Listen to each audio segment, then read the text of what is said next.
പരിശുദ്ധ മാതാവ് ജീവനോടെ പ്രത്യക്ഷപ്പെട്ട ഈ അൾത്താരയിൽ വന്ന് സാക്ഷി പറയാൻ എന്നെയും എൻ്റെ കുടുംബത്തെയും ഉയർത്തിയ പരിശുദ്ധ അമ്മയ്ക്കും ദേവകുമാരനും കോടാനുകൂടി നന്ദി പറയുന്നു. എൻ്റെ പേര് അപർണ. ഞാൻ വരുന്നത് തൊടുപുഴയിൽ നിന്നാണ്. ഇതെൻ്റെ അമ്മ. 2025 മാർച്ച് മാസമാണ് എൻ്റെ അമ്മ ഉടമ്പടി എടുക്കുന്നത്. എൻ്റെ അമ്മയുടെ ഉടമ്പടിയിലുണ്ടായിരുന്ന നിയോഗമായിരുന്നു എൻ്റെ പഠനകാര്യം. ഞാൻ 2022 തൊട്ട് ജർമ്മൻ പഠിക്കുകയായിരുന്നു. 24 എക്സാം എല്ലാം ക്രാക്ക് ചെയ്തത്. അതിനുശേഷം അമ്മ ഉടമ്പടി എടുത്തതിന് ശേഷം ഞങ്ങൾ ഏപ്രിൽ മാസം ഒരു ഏജൻസിക്ക് എൻ്റെ പ്രോസസ്സിങ്ങിന് വേണ്ടിയിട്ട് പേപ്പറും കാര്യങ്ങളും എല്ലാം സബ്മിറ്റ് ചെയ്തു. ഞങ്ങൾ ഏപ്രിലാണ് സബ്മിറ്റ് ചെയ്യുന്നത്. ഏപ്രിൽ, മെയ് ആയി, ജൂണായി, ജൂലൈ ആയി, ഒരു മൂവ്മെൻറ്റും ഇല്ല. പ്രോസസ്സിങ് നടക്കുന്നില്ല, ഒന്നും നടക്കുന്നില്ല. അവരെ വിളിക്കുന്നുണ്ട്, അവരുടെ ഭാഗത്തു നിന്നുള്ള ഒരു പോസിറ്റീവ് റെസ്പോണ്ടൊന്നും അവർ ചെയ്യുന്നില്ല.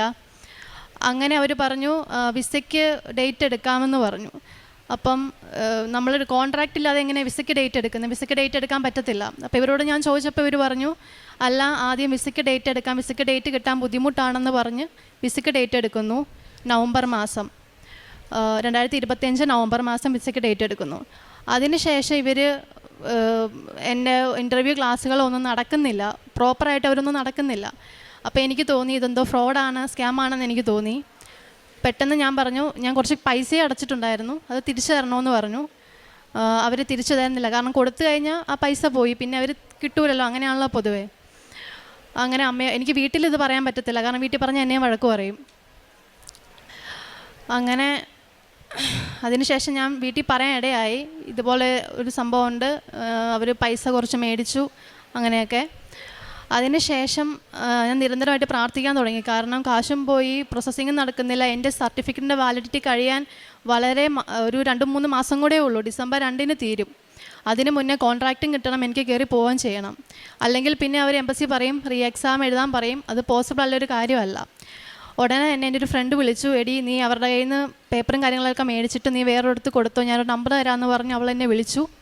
അങ്ങനെ ആ ചേച്ചിയായിട്ട് കോൺടാക്റ്റ് ചെയ്തു. ആ ചേച്ചി പറഞ്ഞു, വളരെ പെട്ടെന്ന് തന്നെ നമുക്ക് പ്രോസസ്സിങ് ചെയ്യാം, വെക്കാം, മെഡിക്കൽ എടുത്തോ, ഒരു കുഴപ്പമില്ല. നവംബർ മാസം നമ്മൾ വിസയ്ക്ക് വെക്കാൻ ഡേറ്റും എടുത്തോളാൻ പറഞ്ഞു. അങ്ങനെ ഒരു ഇൻ്റർവ്യൂ വന്നു. പ്രാർത്ഥനയുണ്ട്, കാര്യങ്ങളുണ്ട്, എല്ലാം ഉണ്ട്. ഉടമ്പടി ഉപ്പും തേനും ഒക്കെ അമ്മ എനിക്ക് നിരന്തരമായിട്ട് കഴിക്കാൻ തരുന്നുണ്ട്. ഞാൻ വിശ്വാസത്തോടുകൂടി പ്രാർത്ഥിച്ചു. അങ്ങനെ ഇൻ്റർവ്യൂ ആയി. ആദ്യത്തെ ഇൻ്റർവ്യൂ എനിക്ക് ക്രാക്ക് ചെയ്യാൻ പറ്റിയില്ല, ഞാൻ അതിൽ ഫെയിലായി. രണ്ടാമതൊരു ഇൻ്റർവ്യൂ വന്നു. ആ ഇൻ്റർവ്യൂവർ വളരെ നല്ലൊരാളായിരുന്നു. കാരണം എന്നോടൊരു ഇൻ്റർവ്യൂ ആയിട്ടല്ല അത് നടത്തിയത്. വളരെ കൂളായിട്ട് എനിക്ക് മര്യാദയ്ക്ക് സംസാരിക്കാനും നല്ലവണ്ണം സംസാരിക്കാൻ പറ്റി. എനിക്ക് ലാംഗ്വേജ് കുറവാണ് എങ്കിൽ പോലും എനിക്ക് അവരുടെ മുന്നിൽ പിടിച്ചു നിൽക്കാൻ പറ്റി. അവർ പറഞ്ഞു, നിന്നെ സെലക്ട് ചെയ്യാം, കുഴപ്പമില്ല, കോൺട്രാക്റ്റ് ഞാൻ തരാമെന്ന് പറഞ്ഞു. പക്ഷെ അവർ കോൺട്രാക്റ്റ് തന്നില്ല. കാരണം ഇൻ്റർവ്യൂ കഴിഞ്ഞ് നവംബർ 3 കഴിഞ്ഞു. പക്ഷേ അവരെനിക്ക് കോൺട്രാക്റ്റ് തരുന്നില്ലായിരുന്നു. അപ്പം എനിക്ക് ഭയങ്കര വിഷമമായി. ഒരു ദിവസം ഞാൻ അമ്മയോട് പറഞ്ഞു, അമ്മ ഞാൻ കൃപാസനത്തിൽ പോവാം, വീട്ടിലിരിക്കാൻ പറ്റത്തില്ല, അത്രയും പ്രയാസം. കാരണം പൈസ കൊടുത്തു, എല്ലാം ചെയ്തു, അവസാനം പൈസയും പോവും. വിസയ്ക്ക് ഡേറ്റ് എടുത്തതും പൈസ കൊടുത്തിട്ടാണ്. അങ്ങനെ പ്രാർത്ഥിച്ച് ഞാനിവിടെ വന്നു. അപ്പോൾ അമ്മ പറഞ്ഞു, എടി നീ പോണ വഴിക്ക് ചിലപ്പോൾ നിനക്ക് കോൺട്രാക്റ്റ് കിട്ടിയേക്കും, എനിക്ക് അങ്ങനെ തോന്നിയെന്ന് എൻ്റെ അമ്മ പറഞ്ഞിരുന്നു. അപ്പം അമ്മ പറഞ്ഞു, എന്നാൽ നല്ല കാര്യം എന്നും പറഞ്ഞ് ഞാൻ ഇവർ കൃപാസനത്തിൽ എത്തിയില്ല. ഞാൻ 9:30 ആകുമ്പോൾ ഇവിടെ എത്തുന്നത് രാവിലെ. പക്ഷേ 9:15 ആയപ്പം, നവംബർ 17 9:15 എനിക്ക് എൻ്റെ കോൺട്രാക്റ്റ് വന്നെന്ന് പറഞ്ഞ് എനിക്ക് മെയിൽ വന്നു. ഞാൻ ഇവിടെ എത്തുന്നതിന് മുന്നേ തന്നെ പരിശുദ്ധ അമ്മയും ഈശോയും എനിക്ക് ആ കോൺട്രാക്റ്റ് നൽകി എന്നെ അനുഗ്രഹിച്ചു. അപ്പോൾ എനിക്ക് സന്തോഷമായി. ഞാൻ ആദ്യം കോൺട്രാക്റ്റ് കാണിക്കുന്നതും മാതാവിനെയാണ്, വേറെ ആരെയും അല്ല. ഇവിടെ വന്നതിന് ശേഷമാണ് ഞാൻ ഓപ്പൺ ചെയ്ത് നോക്കുന്നതും മാതാവിനെ ആദ്യം കാണിക്കുന്നതും. അതിനുശേഷമാണ് ഞാൻ വീട്ടിലൊക്കെ വിളിച്ച് പറയുന്നത് കോൺട്രാക്റ്റ് വന്നെന്ന്. എങ്കിൽ പോലും മറ്റൊരു പ്രശ്നം അതിലുണ്ടായിരുന്നു. സർട്ടിഫിക്കറ്റിൻ്റെ വാലിഡിറ്റി കഴിയാൻ ദിവസങ്ങൾ മാത്രമേ ഉള്ളൂ. അന്നേരമാണ് ഞാൻ വിസയ്ക്ക് സബ്മിറ്റ് ചെയ്തു. വിസയ്ക്ക് സബ്മിറ്റ് ചെയ്യാൻ പോയപ്പം ഉപ്പിട്ട് പ്രാർത്ഥിച്ചിരുന്നു. BFS ഓഫീസിൽ ബയോമെട്രിക് എടുക്കാൻ പോയപ്പോൾ എല്ലായിടത്തും ഞാൻ ഉപ്പിട്ട് പ്രാർത്ഥിച്ചിരുന്നു. അതിനുശേഷം അപ്പോൾ എനിക്കൊരു ഉറപ്പായി. അപ്പോൾ തന്നെയല്ല, എനിക്കൊരു അടയാളം കാണിച്ചു തന്നിരുന്നു മാതാവ്. ഒരു നീല ഫയലിലാണ് എൻ്റെ എല്ലാ ഡോക്യുമെൻസും വെച്ചിരുന്നത്, സേഫാക്കി. അപ്പം ഞാനത് മാതാവിനോട് പറഞ്ഞിരുന്നു, എനിക്ക് എന്തെങ്കിലും ഒരു അടയാളവും കാണിച്ചു തരണമെന്ന് പോകുന്നതിന് മുന്നേ. അങ്ങനെ എനിക്കത് കിട്ടി. വിസയ്ക്ക് സബ്മിറ്റ് ചെയ്തു. അതിനുശേഷം വിസ വരാനുള്ളൊരു ടൈമുണ്ടല്ലോ.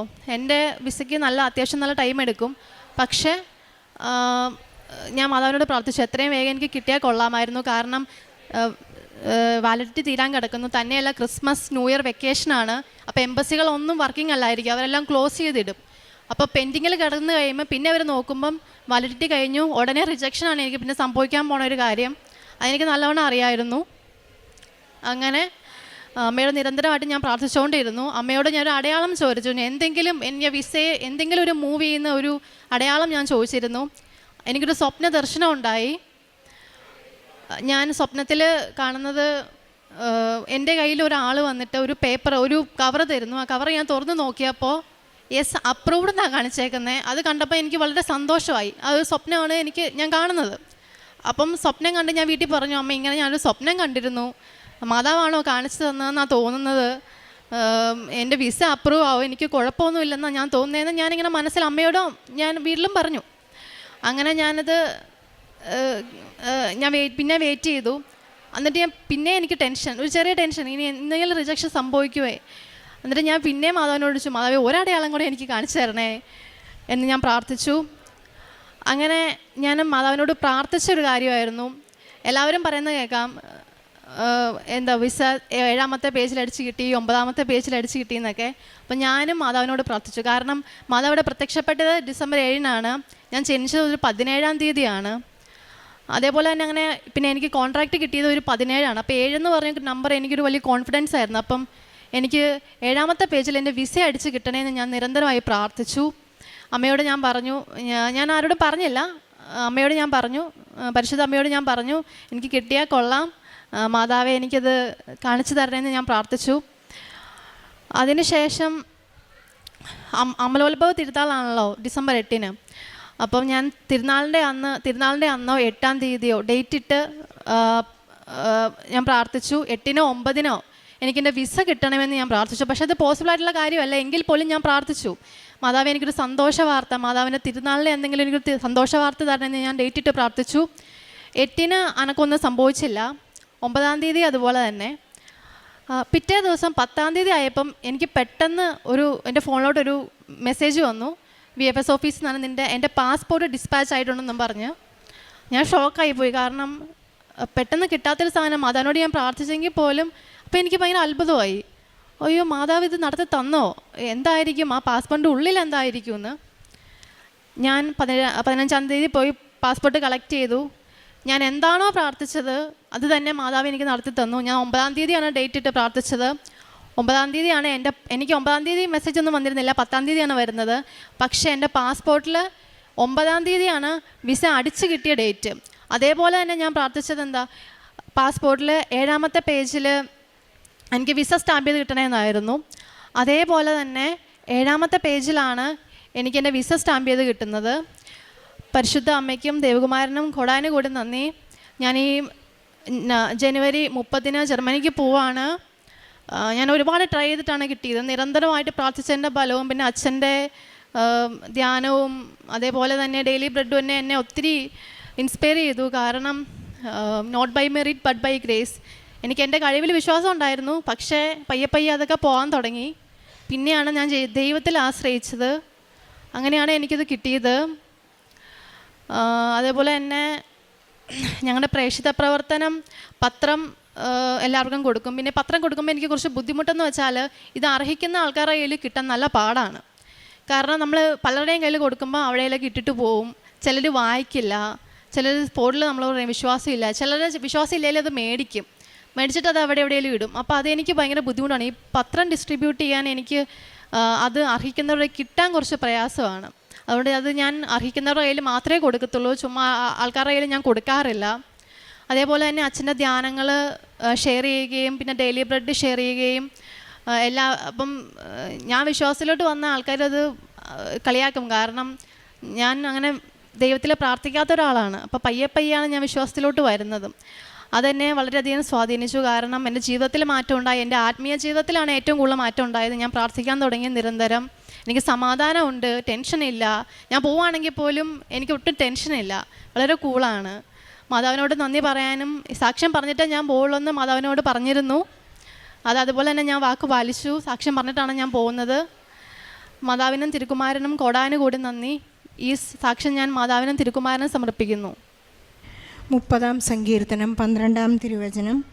ഞാൻ മൗനം പാലിക്കാതെ അങ്ങയെ പാടി പുകഴ്ത്തും. ദൈവമായ കർത്താവെ, ഞാൻ അങ്ങേക്ക് എന്നും നന്ദി പറയും. അപർണ എന്ന ഈ മകൾ അമ്മയോടൊപ്പം വന്ന് പ്രത്യക്ഷീകരണ സാക്ഷ്യം ഇവിടെ ഏറ്റുപറയുന്നത് വലിയ ഒരു വലിയൊരു സങ്കടത്തിൻ്റെ കാലത്ത് നിന്ന് പരിശുദ്ധ അമ്മ മാധ്യസ്ഥം ഉപേക്ഷിച്ച് ഉടമ്പടിയിലൂടെ ഈ മകളെ കൈപിടിച്ച് ഉയർത്തി ജർമ്മൻ വിസ കയ്യിൽ കൊടുത്ത ഒരു വലിയ സാക്ഷ്യത്തെക്കുറിച്ചാണ് മകൾ ഏറ്റുപറഞ്ഞത്. തികച്ചും not by merit but by grace എന്ന അടിസ്ഥാനത്തിൽ ഈ മകൾ ഉടമ്പടിയെടുത്ത് പ്രാർത്ഥിച്ചപ്പോൾ ജീവിതത്തിൻ്റെ തുടക്കത്തിൽ ജർമ്മൻ പഠിച്ചുകൊണ്ടിരിക്കുമ്പോഴും അതിൻ്റെ പ്രോസസ്സിങ് നടക്കുമ്പോഴും എല്ലാം ഉണ്ടായിരുന്ന കോൺഫിഡൻസ് പതിയെ അത് നഷ്ടപ്പെട്ടു തുടങ്ങി. ഇനി ദൈവത്തിന് മാത്രമേ എനിക്ക് കൈപിടിച്ചുയർത്താനാവൂ എന്ന ഒരു വലിയ ജീവിത സത്യാവസ്ഥയിലേക്ക് അപർണ കയറി വന്നത് ഉടമ്പടി ജീവിതത്തിലൂടെയാണ്. അപർണയുടെ എല്ലാ കാര്യങ്ങളും സ്വപ്നദർശനങ്ങളിലൂടെയും സുഗന്ധാഭിഷേകത്തിലൂടെയും എല്ലാം ഈ മകൾക്ക് അറിയിച്ചു കൊടുക്കുന്നുണ്ടായിരുന്നു എങ്ങനെയാണ് വരാനുള്ള കാര്യങ്ങൾ. അതുപോലെ തന്നെ അടയാളങ്ങൾ പലതായി. 7 എന്ന നമ്പർ എപ്പോഴും ഈ മകൾക്ക് കോൺട്രാക്റ്റ് ചെയ്യുമ്പോഴും എല്ലാം നവംബർ 17 എന്ന ഡേറ്റിൽ തന്നെ ഈ മകൾക്ക് അമ്മ കാണിച്ചു കൊടുത്ത എല്ലാ അടയാളങ്ങളോടും കൂടി ലഭിക്കുവാനായി സാധിച്ചുവെന്ന് ഈ മകൾ ഏറ്റുപറയുന്നു. സമയച്ചുരുക്കത്തിൻ്റെ അമ്മ എപ്പോഴും നമ്മോടുകൂടെ സഞ്ചരിക്കുന്നതിൻ്റെ ഒരു വലിയ സാക്ഷ്യമാണിത്. നാം ഉടമ്പടിയിൽ വിശ്വസ്തയോടുകൂടി മുന്നേറുന്നെങ്കിൽ അപർണ ഇപ്പോൾ പറഞ്ഞതുപോലെ ഞാൻ എന്നും ഉടമ്പടിയിലായിരിക്കും. ഈശോയ്ക്ക് ആ ഒരു വാക്ക് കേൾക്കാൻ വളരെ സന്തോഷമുള്ള ഒരു അവസ്ഥയാണത്. എന്നോട് ഉടമ്പടി ചെയ്ത ഒരു വ്യക്തി, ഒരു മകൾ, ഒരു മകൻ എപ്പോഴും എന്നോടുകൂടെ ആയിരിക്കുമെന്ന് എൻ്റെ അമ്മ പ്രത്യക്ഷപ്പെട്ട ഈ അൾത്താരയിൽ കയറി എന്ന് പറയുന്നത് ഒരു വലിയ വാഗ്ദാനമാണ്. ഈ വാഗ്ദാനം പാലിക്കുവാനായി ഒരു വലിയ ഒരു സ്റ്റേജ് തന്നെ, ഒരു അൾത്താര തന്നെ ഈ മകൾക്ക് നൽകിയിരിക്കുകയാണ്. ഒരുപാട് മക്കളാണെന്ന്, 25 ലക്ഷത്തിലധികം മക്കളാണെന്ന് ഉടമ്പടിയെടുത്ത് പ്രാർത്ഥിച്ചുകൊണ്ട് എപ്പോഴും നന്ദി പറഞ്ഞുകൊണ്ട് ഈശോയെ ചേർത്ത് പിടിച്ച് ജീവിക്കുന്നത്. നമുക്കും എപ്പോഴും വിശ്വസ്തരായിരിക്കാം. നമ്മുടെ എല്ലാവരുടെയും സങ്കടങ്ങളെയും കണ്ണുനീരിനെയും ഈ സാക്ഷ്യത്തോട് ചേർത്ത് വയ്ക്കാം. അതുപോലെ തന്നെ വിസ പ്രോസസ്സിങ് നടന്നുകൊണ്ടിരിക്കുന്ന വളരെയധികം ബുദ്ധിമുട്ടി സാമ്പത്തികമായും സാങ്കേതികമായും ബുദ്ധിമുട്ടുന്ന എല്ലാ മക്കളെയും ഈ സാക്ഷ്യത്തോട് ചേർത്ത് വെച്ച് അവരുടെ എല്ലാ നിയോഗങ്ങൾക്ക് വേണ്ടി പ്രാർത്ഥിച്ച് ഈശോയ്ക്കും പരിശുദ്ധ അമ്മയ്ക്കും നല്ലൊരു കൈയടി നൽകി അപർണയുടെ സാക്ഷ്യം നമുക്ക് ഈശോയ്ക്കും പരിശുദ്ധ അമ്മയ്ക്ക് സമർപ്പിക്കാം. അത്യപൂർവ ദൈവാനുഭവങ്ങൾ ഇനി